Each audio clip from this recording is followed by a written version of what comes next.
نبی کی مجلس میں نبی کا امتی بیٹھا ہوا، سونے کی انگوٹھی پہن کر کے بیٹھا ہوا۔ اللہ کے رسول نے کہا کہ سونے کی انگوٹھی تو عورت پہنتی ہے، تو مرد ہو کر کے پہنتا ہے، انگلی قریب کرو۔ اللہ کے رسول نے انگلی سے سونے کی انگوٹھی نکال کر کے پھینک دیا، مجلس ختم ہو گئی۔ اب لوگ جانے لگے، کوئی اس انگوٹھی کو اٹھانے والا نہیں۔ جس کو نبی نے پھینک دیا اس کو کوئی بھی اٹھانے والا نہیں، کوئی اٹھانے کے لیے تیار نہیں۔ ایک عقل مند آدمی کہتا ہے ارے اللہ کے بندے اس انگوٹھی کو اٹھا لو، اپنی بیوی کو دے دینا، اس انگوٹھی کو اٹھا لو، اپنی سالی کو دے دینا، بہن سے زیادہ سالی پر مہربان ہو، اسے دے دینا، لیکن اٹھانے کے لیے تیار نہیں۔ وہ کیا کہتا ہے؟ جس انگوٹھی کو خدا کے رسول نے پھینک دیا اس میں اب میں دوبارہ ہاتھ نہیں لگا سکتا۔ عاشق رسول دکھانے کے لیے جا رہا ہوں۔ تیسری مثال آپ کے سامنے آ رہی ہے، دھیان سے اس کو سنیے گا۔ اللہ کے رسول نے کہا شراب حرام ہو گئی۔ اب لوگوں کے پاس دو ہی راستے تھے، شراب کو غیر مسلم سے بیچ لیتے، پیسہ بنا لیتے، لیکن نہیں، عاشق تھے، عقل مند نہیں تھے، عاشق تھے۔ عاشق کو دنیا بے وقوف کہتی ہے، لیکن اس سے بڑا عقل مند کوئی ہوتا نہیں ہے۔ اب دیکھیے نبی کا دیوانہ شراب کو نالیوں میں اس طرح بہانا شروع کیا، ایسا لگا کہ برسات میں پانی بہہ رہا ہے، برسات میں پانی بہہ رہا ہے۔ نبی کی سنت پر عمل کرنے والا تیسری مثال آپ کے سامنے آ رہی، دھیان سے سنیے گا۔ ہم جب اپنے مردے کو دفن کرتے ہیں تو چت نہیں لٹاتے ہیں، کیوں؟ چت لٹائیں گے چہرہ قبلے کی طرف نہیں ہوگا۔ ہم کس طرح لٹاتے ہیں؟ کروٹ لٹاتے ہیں، دائیں کروٹ پہ ہم لٹاتے ہیں اسے، تاکہ چہرہ مکمل قبلے کی طرف ہو جائے۔ لیکن ایک کفن چور تھا، قبر کھولتا تھا، کفن کھینچتا تھا۔ اس سے ابن رجب حنبلی نے پوچھا کہ تم نے مردے کو کس حال میں پایا؟ چہرہ قبلے کی طرف تھا کہ نہیں تھا؟ کہا کہ 80% لوگوں کا چہرہ قبلے کی طرف نہیں تھا۔ علامہ اوزاعی رحمۃ اللہ علیہ کہتے ہیں کہ جانتے ہو کیوں نہیں تھا؟ زندگی بھر نبی کی سنت سے منہ موڑا، مرنے کے بعد اللہ نے قبلے سے منہ موڑ دیا۔ تعظیم کی ہے جس نے محمد کے نام کی، خالق نے اس پہ آتش دوزخ حرام کی۔ تیرے مقام کا تو خدا ہی کو علم ہے، جنت تو ہے جگہ تیرے ادنا غلام کی۔ اگر ختم تم پر رسالت نہ ہوتی تو سرے پشت مہر نبوت نہ ہوتی۔ اگر ختم تم پر تمہیں ہر نبی پر فضیلت نہ ہوتی، تمہیں ہر نبی پر فضیلت نہ ہوتی، تمہیں ہر نبی پر فضیلت نہ ہوتی، تو خیر الامم شان امت نہ ہوتی، تو خیر الامم شان امت نہ ہوتی، تو خیر الامم شان امت نہ ہوتی۔ محمد کا جلوہ اگر وہ دیکھ لیتی، محمد کا جلوہ اگر وہ دیکھ لیتی، محمد کا جلوہ اگر وہ دیکھ لیتی، محمد کا جلوہ اگر وہ دیکھ لیتی، تو زلیخا کو یوسف کی حسرت نہ ہوتی، تو زلیخا کو یوسف کی حسرت نہ ہوتی، تو زلیخا کو یوسف کی حسرت نہ ہوتی۔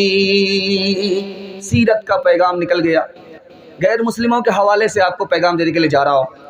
دھیان سے اگر آپ لوگ سننے کے لیے تیار ہیں تو ہاتھ اٹھا دیجئے، دل ملے یا نہ ملے ہاتھ ملائیں گے، ہاتھ اٹھا دیجئے، کوئی فائدہ نہیں ہوگا۔ دل سے دل ملانا ہوگا، تبھی ہاتھ ملانے سے فائدہ ہوگا۔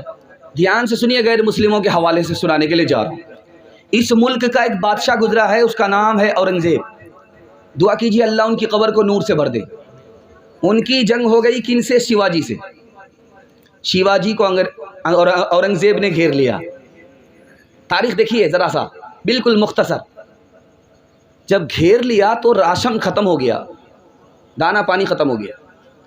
اب شیواجی نے اپنی ماں سے کہا کہ اماں کیا کریں، اورنگزیب نے مجھ کو گھیر رکھا ہے، دانا پانی ختم ہو گیا، کیا کریں؟ کہا کہ بیٹا مجھ سے کیا مشورہ کرتے ہو، اورنگزیب سے مشورہ کر لو۔ کہا کہ اماں وہ میری خون کا پیاسا ہے، میری جان کا دشمن ہے، اس سے مشورہ کرنے کے لیے کہہ رہی ہو؟ کہا کہ بیٹا وہ مسلمان ہے، تم کو غلط مشورہ نہیں دے گا۔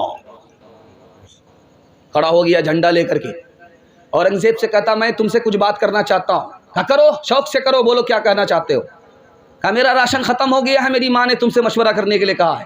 کہا راشن ختم ہو گیا تو اس میں پریشان ہونے کی کیا بات ہے، 10 سال کے لیے جنگ بند کر دو، 10 سال کی مدت میں دانا پانی جمع کر لینا، اس کے بعد جنگ کرنا۔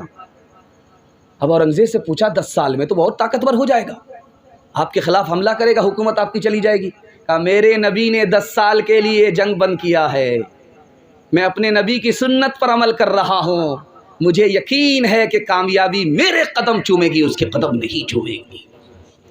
دوسری مثال آپ کے سامنے آ رہی ہے، ذرا دھیان سے سنیے گا، جو میں آپ کے سامنے رکھنے کے لیے جا رہا ہوں۔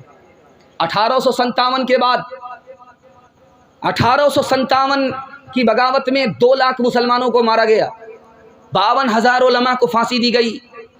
انگریز سے مسلمانوں کو اتنی نفرت ہو چکی تھی کہ چہرہ دیکھنا گوارا نہیں تھا۔ عدالت میں انگریز ہے، گواہی دینے کی بات آ رہی ہے، زمین کا مسئلہ کھڑا ہوا ہے، یہ ہندو کی زمین ہے یا مسلمان کی زمین ہے، گواہی مسلمان کو دینا ہے، عالم دین کو دینا ہے۔ اس نے شرط لگائی کہ میرا چہرہ انگریز کی طرف نہیں ہوگا، انگریز کے چہرے کی طرف میری پیٹھ ہوگی، اس شرط پر میں گواہی دینے کے لیے تیار ہوں، چونکہ انگریز ملعون کا چہرہ مجھے دیکھنا گوارا نہیں ہے۔ اس نے 52,000 علماء کو پھانسی دی ہے، 2 لاکھ سے زیادہ مسلمانوں کو قتل کیا ہے، 10,000 سے زیادہ مدرسے پر بلڈوزر چلائے ہیں، اور 1861 میں 3 لاکھ سے زیادہ قرآن کے نسخے جلائے۔ اس انگریز کا چہرہ دیکھنا گوارا نہیں۔ انگریز نے منظور کر لیا کہ ٹھیک ہے، آ کر کے گواہی دو، گواہی دینی ہے۔ وہ عالم دین آئے، عدالت میں گواہی دی کہ ہمارے نبی نے فرمایا جو سچ بولتا ہے وہ نجات پاتا ہے، اس کی قوم نجات پاتی ہے، یہ زمین مسلمانوں کی نہیں ہے، یہ زمین غیر مسلموں کی ہے، میں گواہی دے رہا ہوں، سچ سچ بتا رہا ہوں۔ اس سچی گواہی کے نتیجے میں 24 خاندان غیر مسلموں کا اسی دن مسلمان ہو گیا۔ تیسری مثال آپ کے سامنے آ رہی ہے، اس کو دھیان سے سنیے گا۔ آپ دیکھیں گے جب ٹرین میں سفر ہوتا ہے، پانی بند ہو گیا تو آپ دیکھیں گے کہ استنجا خانے میں پخانہ اوپر پڑا ہوا رہتا ہے، کسی کی ہمت نہیں ہوتی اندر جانے کی۔ اتفاق سے ٹرین میں سفر ہو رہا ہے ایک عالم کا اور ایک پنڈت کا، دونوں کا سفر ہو رہا ہے۔ دکھانے کے لیے جا رہا ہوں کیسا ہندوستان تھا، ہندوستان میں کیسا بھائی چارہ تھا، دکھانے کے لیے جا رہا ہوں۔ دھیان سے سنیے گا، ٹرین کا پانی بند ہو چکا ہے، لیکن پاخانہ بالکل بھرا پڑا ہوا ہے، کسی کی ہمت نہیں ہوتی اس گندگی میں پیر رکھنے کی۔ پنڈت جی کو پخانہ لگا، جب وہ آئے دروازہ کھولا، الٹے پاؤں واپس آ گئے۔ عالم دین نے محسوس کر لیا کہ لگتا ہے کہ پخانہ صاف نہیں۔ ڈبیا اٹھائی، ڈبا اٹھایا سگریٹ کا، اس کو جلا کر کے پورے بیت الخلا کو صاف کر دیا، اور آ کر کے یہ نہیں کہا کہ میں نے صاف کیا ہے جائیے، نہیں، میں تو ابھی گیا تھا، بیت الخلا تو بالکل پاک صاف ہے، صاف ستھرا ہے، جائیے۔ جب وہ حاجت پوری کر کے آیا تو کہنے لگا کہ مولوی صاحب یہ کام آپ ہی نے کیا ہے، کوئی اور نے نہیں کیا ہے۔ اس نے کہا کہ میں نے کیا کیا، میں نے تو اپنے نبی کی سنت پر عمل کیا۔ ایک یہودی ہمارے نبی کے یہاں مہمان ہوا، وہ کھا لیا تھا، ناک تک کھا لیا تھا، اس کا پیٹ تھا کہ انڈیا گیٹ تھا، دروازہ جب بند تھا نکل نہیں سکا، بستر ہی پر پخانہ کر دیا۔ اب دروازہ کھلا تو مارے شرم کے بھاگ گیا، تلوار چھوٹ گئی۔ اللہ کے نبی نے کہا وہ میرا مہمان تھا، میں اس کے بستر کو صاف کروں گا، کوئی اور نہیں کرے گا۔ اللہ کے نبی اس یہودی مہمان کا پخانہ صاف کر رہے تھے کہ اسے تلوار یاد آ گئی۔ وہ جب واپس آیا تلوار لینے کے لیے تو دیکھا کہ نبی ہمارے میرا پخانہ صاف کر رہے ہیں، تو کہا کہ یا رسول اللہ وہ تو بستر کی گندگی ہے، اس کو آپ دھو رہے ہیں، دل کی گندگی کو صاف کر دیجئے، میں کلمہ پڑھ کر مسلمان ہوتا ہوں۔